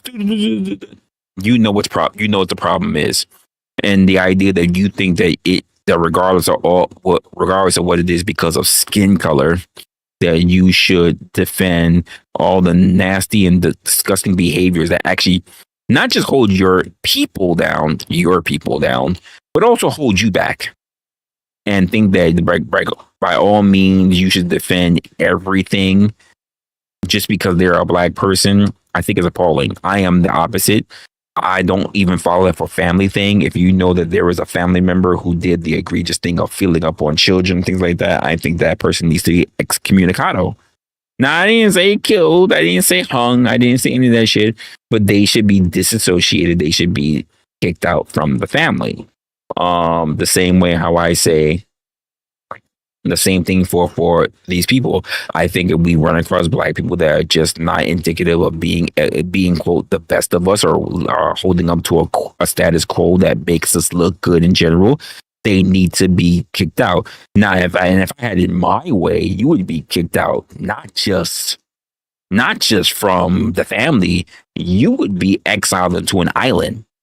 We would have an actual island. And you would be hard pressed to get any resources, because that means that you would have to have the entire nation pretty much vote on whether we should give you aid. Because outside of that, you should be on your own. That's my thing. You would be on your own on an island, fending it out for yourself. So all the pookies and pookishas, you can have all the babies running rampant and everything, but you'd be stuck on your little island, and there wouldn't be no Section 8 for you. You may be able to have a little bit of land. Good luck on you being able to grow anything. And the only way you would be able to get any resources is if the nation decides to vote to, quote, airdrop you any crates to feed your fucking ass for that quarter. I was about to say the month, but for quarter. Outside of that, there's nothing deserving of it. When you say, I'll act right. I just want to. No. If anything, we probably will allow one of you to be able to acclimate yourself back to society the way it should be, like how we do for our citizenship process. It takes you a while before you're able to get your ass back in to the country. You would essentially be Americans who would be exiled into the island. And then from that island, you would have to re-earn your citizenship to get back onto the mainland. That's the way it should be. That's the way it should be, because I am tired of the riffraff. I'm being nice when I say that word, because I know that's a word I don't use. I had to think about the most safe word I can use. Riffraff. I for sure am tired of you. You want to be deplorable? You can go to somewhere that's deplorable. I will, and I'm not going to mention deplorable countries, but then you can get shipped there. Because one thing I also noticed, and I'll just say this, this is not something that Nick has said, but I'll say this: the way that our country is right now is that we have a lot of people. Of a lot of different ethnicities, but one of the ones that I want to point out that I see the most is, because I live in a liberal city, is black people. Black people who were born and raised in this country who talk so badly about America. I think they should be shipped over. I'll even say it. It's going to sound nasty, folks. Kidnapped in the middle of the night, shipped over to another country. I'll even be nice. I'll ship them over to the motherland. Because most people like to be black and be blacks anyway. Ship them over to the motherland. and see how long it takes before they start running their asses to the embassy because they want to come back. See how long it takes before they want to turn around after living wherever they want to live, in an apartment, whatever. But they got to get used to the insects, the lizards, whatever else crawling through their apartment, because they don't have the same kind of apartments that we do. When's the last time you had a lizard or a snake or whatever just running through your apartment or whatever case may be while you go to sleep? So I say give them that sense of life, since they want to talk about the motherland and what was stolen from them. And if we was back in Africa, grant their wish. Send they fucking asses over there. No Section 8, no nothing. In fact, they have to wait on humanitarian aid. In fact, they going to have to cozy up to the missionaries that go over to that country. Yeah. Hey, how's it going? How's it going, Jarek? How's it going? Yeah, I'm American too. I was American. So like, I was talking a whole bunch of shit online, and my ass got snatched up in the middle of the night and dropped off to the motherland. How's it going, Jared? Is there anything I can do? Can I wash your feet? Can I get a part-time job working a missionary too? Can I work my way back to America?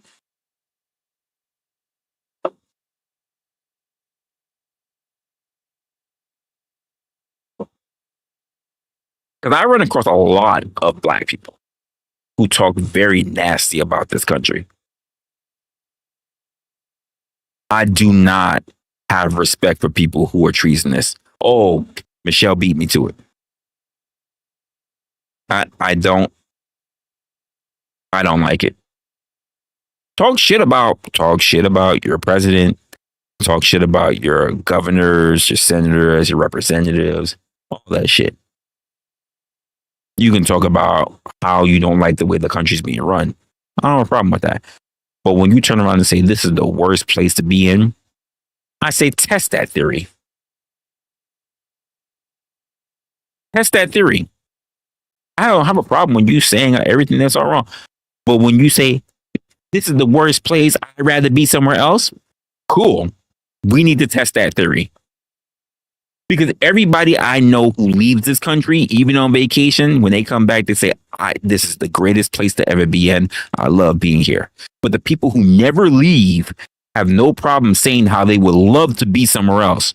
I say give them a free pass. Give them a free pass.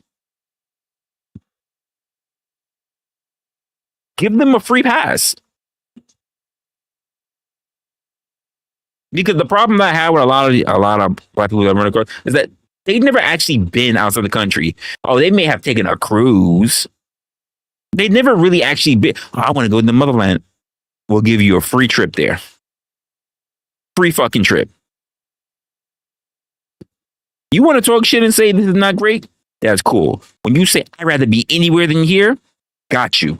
Say no more. Say no more. The moment you start praying, we start wishing, we're gonna do a Make-A-Wish Foundation on your behalf. We're gonna make a wish.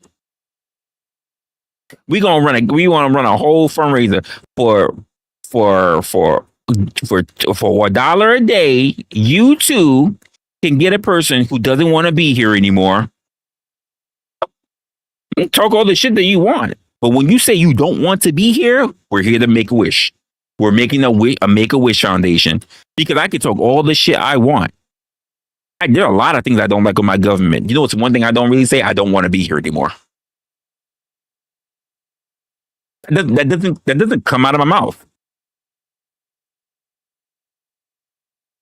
The fact that I don't want to be here does not leave my lips, and I have plenty of critiques. But also, these people that I run across that have so much shit to say, you know what they also are not? They're not freedom fighters. Most of them probably don't even vote. They don't vote. They probably don't even know who the fuck their city council person is. They barely know what fucking anything that their mayor enact. They probably didn't vote for their mayor. They probably don't know who their fucking governor is. But have so many fucking critiques. And if you got critiques, that's fine. But the moment you say, man, I don't even want to be in this country.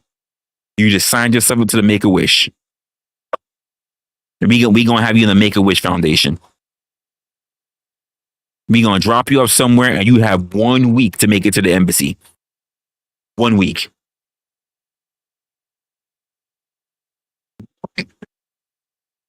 Drop you off with the clothes in your bag and just a passport.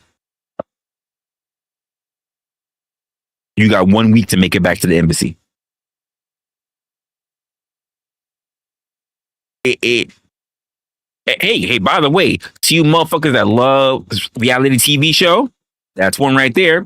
That's literally Survivor. Survivor in a country. Don't know the language, don't know nothing. You got one.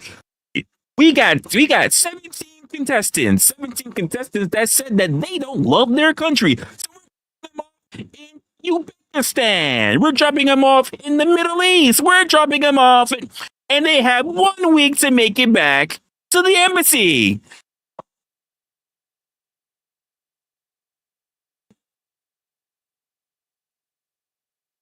One week to make it to the embassy. One.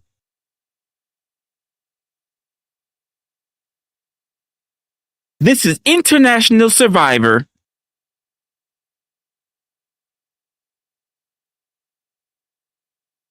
Let's see how many, after going through the entire week and making an action to the embassy, turn around and say how much they can't stand their country.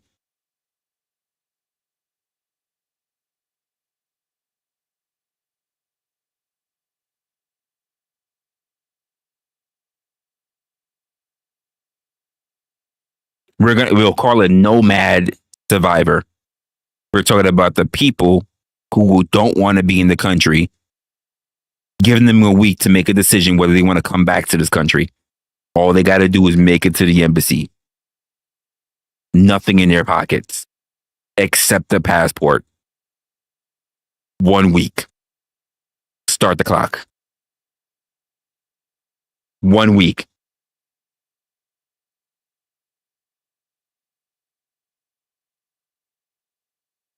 No group.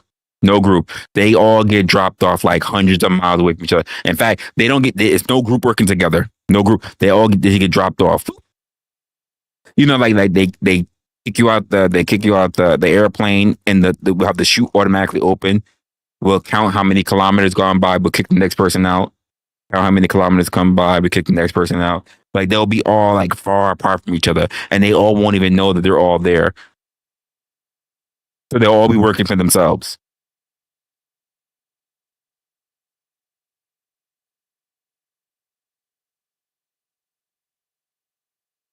Just scattered. They won't even know they're all working for themselves. In fact, to sell more ratings, we'll make them all scattered, all trying to get to the embassy, right? Nobody will know. Nobody will know.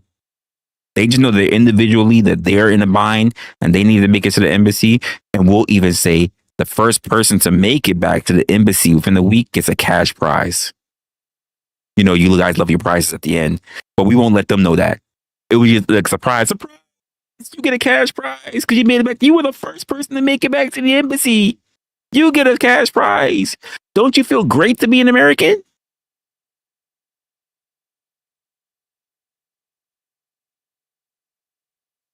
How your perspective feels now that you've been out on your own in another country. The amazing embassy race. That sounds good. That sounds good. Win Ortho's bag of candy. Hey, I like this. The amazing embassy race. That might do it. That might do it. We drop these contestants off like 100 miles from each other within a radius of the embassy. These people have all talked shit about saying how they want us to leave the US, and we give them 1 week to make it back to the US embassy. And they don't even know this, but the first person to make it back gets a cash prize. of $100,000, sponsored by Mr. Beast. Mr. Beast is a billionaire now. So he can, and you know, if he does the Beast games and everything, he can absolutely set up some real wild shit for them to get in their way. Wild shit.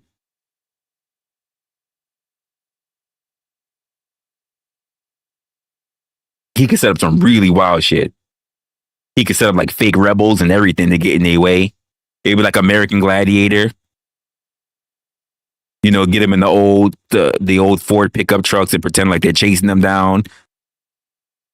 Oh, you can hire so many stunt actors and everything.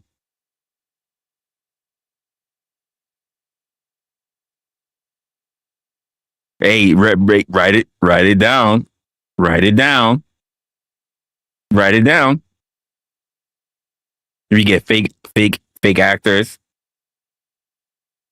in the old Ford pickups with modified like fake AKs, like they're chasing them down. You American? Chase them down and shit. Yeah. Set a little bit of fire under their ass to see if they can make it back. Oh, we see that Jason is far behind. He's the furthest back. Let's see if we can light a fire on his ass. Our co-producer, Crazy Mama, is gonna send fake rebels over to his area to inspire him to see if he's gonna be motivated to make it to the embassy. Yeah, we're gonna stage a village raid. See if he's gonna run away to try to get. Yeah. Listen, pin it down. Yeah, it sounds like Mad Max. Yeah, you know, America loves the reality shows, right? And since it's international, yeah. We have to air it way later. It can't be live because then the locals are going to be like, hey, I know you. So we got to air it out later, like months later. But yeah, this is the way how we get them back into shape. They'll be back on American ground, especially the last one who makes it. They have the snot bubble, snot running all down their mouth. They be tasting their own fucking sinuses. So happy, somebody get back here. They get off the fucking plane. They be kissing the fucking ground. They fucking family be running over you, hugging them. What's going on? I'm so happy.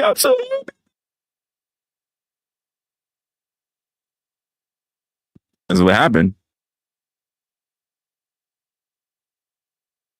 Now, aren't you proud to be an American? Yeah. I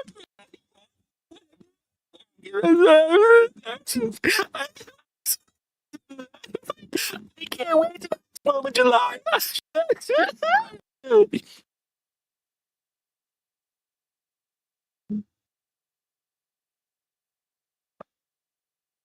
God, fix him. Fix him.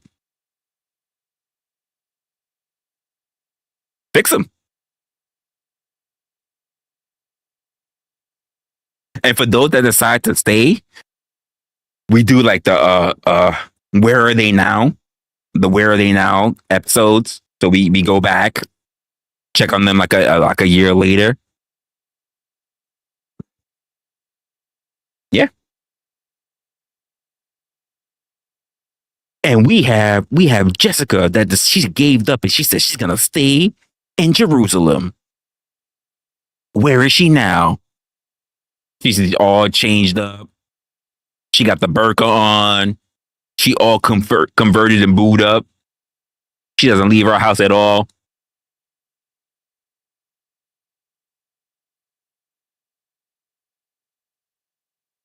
Hey.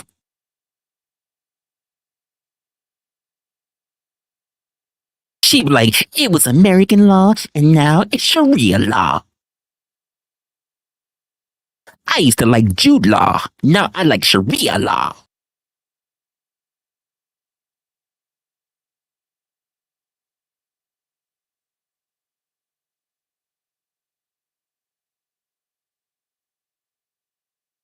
Not my problem.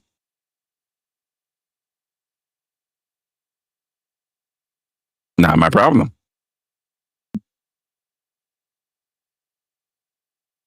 Oh, I don't know if that's an SNL skit. I don't watch SNL. I don't watch mainstream television, so I wouldn't know.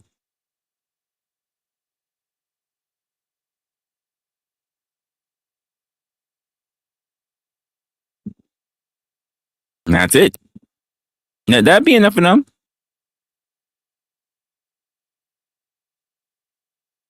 Be like International Survivor.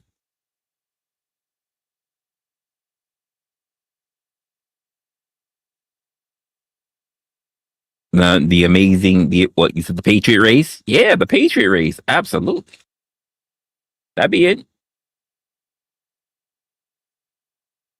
Get them going.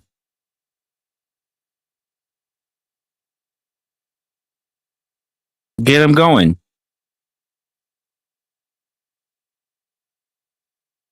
Who knows? They might even love to do a dirty job after how many dirty jobs they have probably had to do just to be able to eat for that 1 week, just to be able to get to the embassy.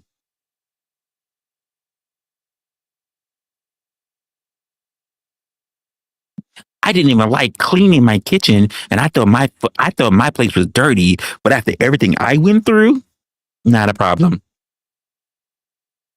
I used to scream every time I saw spiders, but now I can sleep with rats and roaches. Not a problem. Landlord like, yo, she doesn't complain about anything, anything. I was like, hey, I'll take care of these pests for you. She's like, no, these are my friends. You know that spider's as big as a tarantula. You mean Freddy? Do not do anything to Freddy. He's minding his business. And that rat in the corner, Jacqueline, leave Jackie alone. She's fine. You don't pester her. She doesn't pester you. It's all good.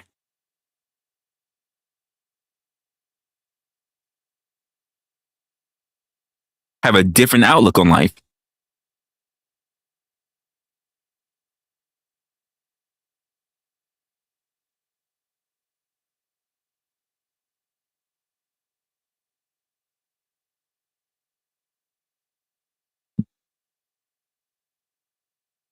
Got CV in the building.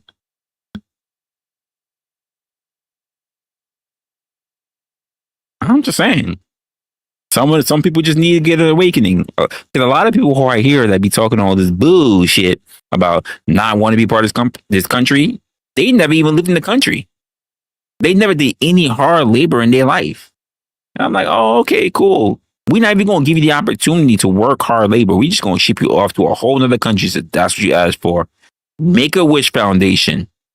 We're going to change the foundation name. It's Change of Perspective Foundation.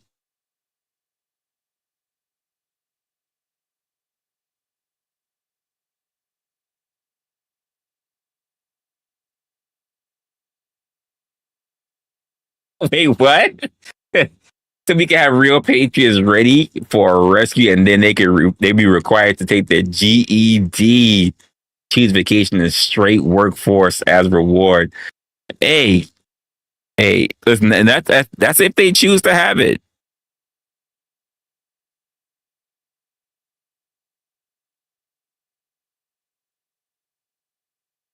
That's if they choose to have it. Some people might get their wish. They might get their wish. They might get out there and they say, you know what? I do want to be out here. I do want to be with the mosquitoes and the lizards and the bugs and the rodents, and I do like the heat, and I found my husband, brother Demday, and Ufantu, and Futumata, and they're great to me. They're the family I never knew. Thank you. Thank you for giving me the family I never knew, and there's no need to rescue them. We just leave them be. And that's why I said we'll do the TV show a year later. Where are they now? Last time we saw Jessica and she gave up. She gave up 4 days into the race. She had 3 days left. Well, she had 4 days left. She gave up day 4 into the race, and she met a guy named Demday.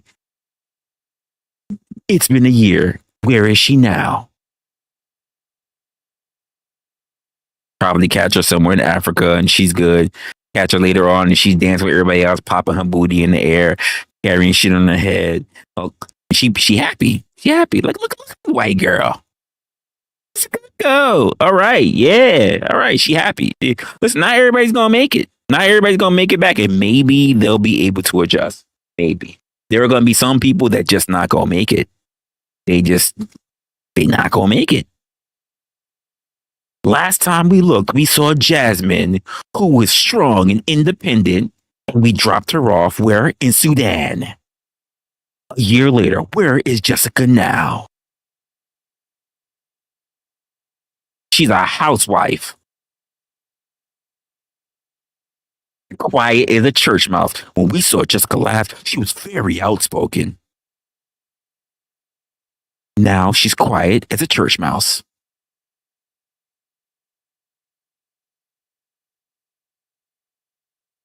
Is what it is.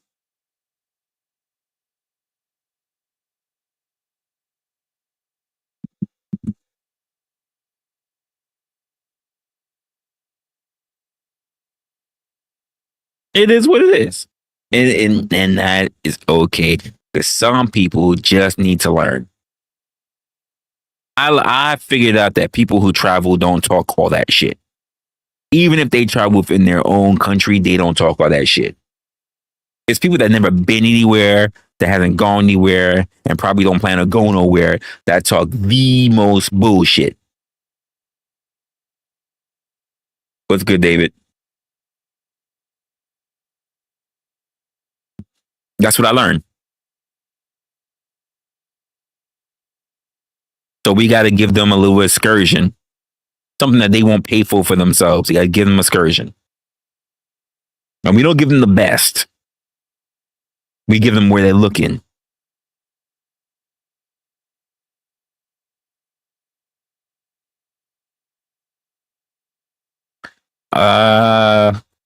It's not the best, but we getting there.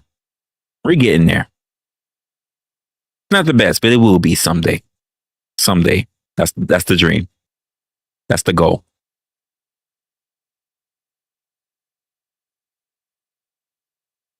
What time is it? Oh, we got 10. Shit. All right, guys. I think I might have to call it right here. I'm gonna have to call it right here. I'm gonna think a little bit more about what Nick was saying. I think I'm gonna go back and I'm gonna rewatch a little bit of it. But a lot of what he said, pretty much, I do happen to agree with. It's kind of crazy. Oh, I was I've been playing around with a lot of stuff, trying to get some things ready for some things that are coming up for the future. Tell me what you think about the song in the beginning of the show as well. Because I'm working on a few things and I got lots of renditions, and at some point we may have to talk about which one would probably be the best one. But I got a lot of stuff that I'm working on because I've worked on it with a friend. And outside of that, I think I'm gonna leave you to it. I've been doing a lot of Let's Talks because I just really haven't found the time to really focus on an opinionated episode.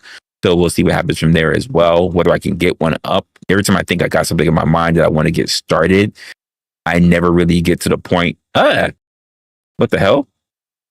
What the hell? Hold up. What was that? Hold up. What the hell?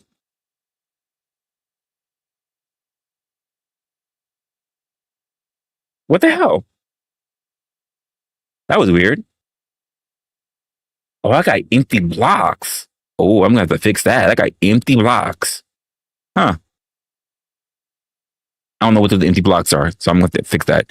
Anyway, yeah, I'm gonna have to figure out a couple of things, and then we'll see what goes on from there. But outside of that, it is going to be Saturday tomorrow. I think I might do something for you guys. I've been busy for the last couple of days, few days actually. I think the last time I was live was maybe Monday, maybe Sunday. I don't remember. But I will try to do something just to make sure that we have an extra episode going on for this week. And then I'll see what's going on from there. And then, of course, if you haven't noticed, we're still doing our thing for the DBD on Sunday, which, of course, I'll be reaching out to OG. And then we'll figure out what we're going to be doing something for Sunday as well. But until then, guys, Take care of yourself. Thank you for everybody who's actually been around. Thank you for everybody who stuck around. I know we've had back and forth people coming in because why? They were expecting debauchery. They were expecting a panel. You guys who've been paying attention know exactly why I've been doing what I've been doing because we're just not into that. Thank you, of course, again, Crazy Mama who's over here with the $4.99 as well as Orthodox guy with the $10.99. I do appreciate you guys for actually supporting the stream. And with that being said, take care of yourselves, guys. I will see you in the next one because I've got a lot to work on to fix up the channel. Until then, I will probably see you tomorrow. Peace.